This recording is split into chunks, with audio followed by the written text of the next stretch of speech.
Selamat datang di Nagita Dakuna Channel edisi kesehatan. Kali ini kita akan membahas tentang amyotropik lateral sklerosis. Amyotropik lateral sklerosis atau ALS adalah gangguan saraf yang dapat memburuk seiring waktu, hingga menyebabkan kelumpuhan.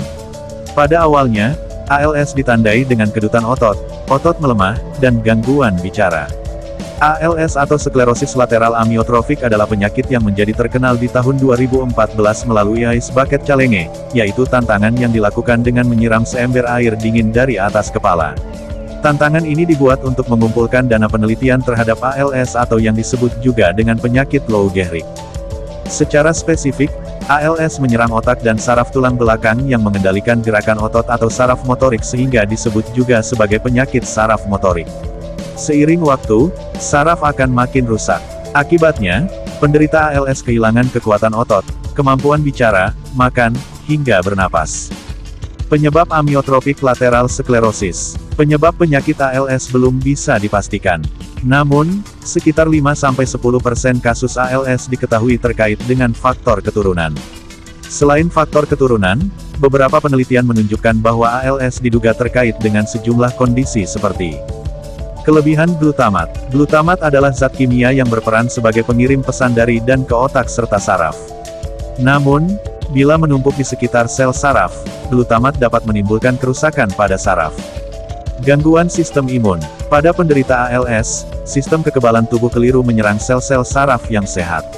Akibatnya, terjadi kerusakan pada sel-sel tersebut. Gangguan mitokondria. Mitokondria merupakan tempat pembentukan energi di dalam sel. Gangguan dalam pembentukan energi ini bisa merusak sel-sel saraf dan mempercepat perburukan ALS. Stres oksidatif. Kadar radikal bebas yang berlebihan akan menyebabkan stres oksidatif dan menyebabkan kerusakan pada berbagai sel tubuh. Faktor resiko amyotropik lateral sklerosis.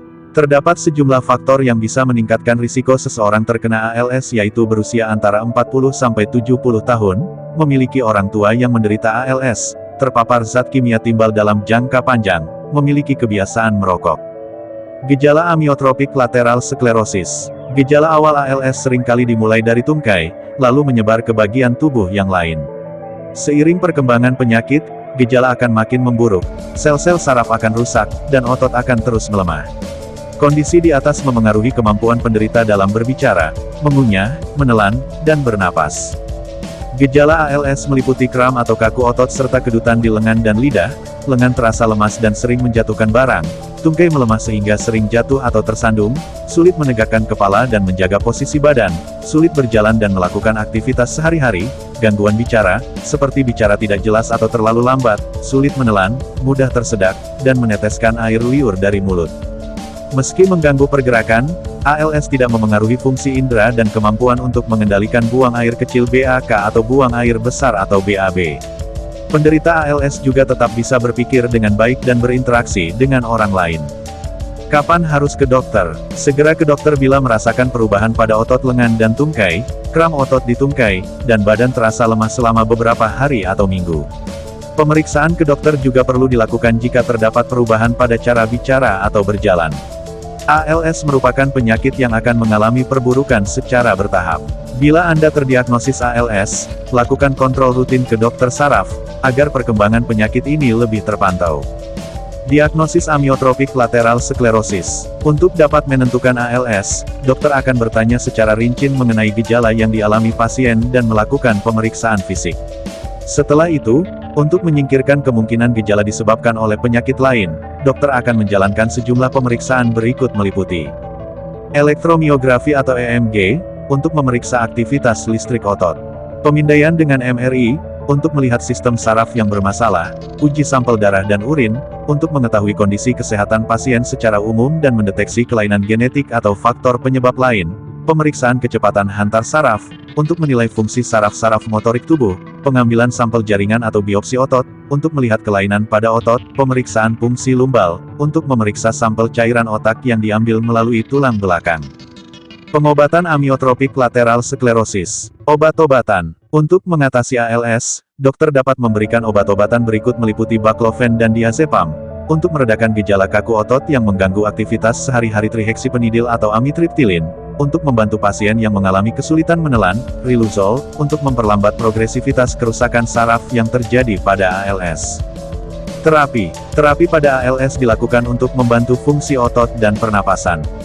Terapi yang dapat diberikan adalah terapi pernapasan, untuk membantu pasien yang mengalami kesulitan bernapas akibat melemahnya otot-otot pernapasan, terapi fisik atau fisioterapi, untuk membantu pasien bergerak, serta menjaga kebugaran tubuh, kesehatan jantung, dan kekuatan otot pasien.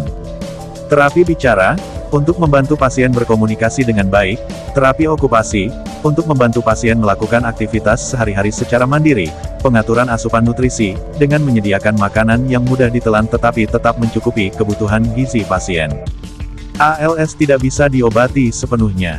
Akan tetapi, berbagai pengobatan di atas dapat meredakan gejala dan membantu pasien melakukan aktivitas sehari-hari.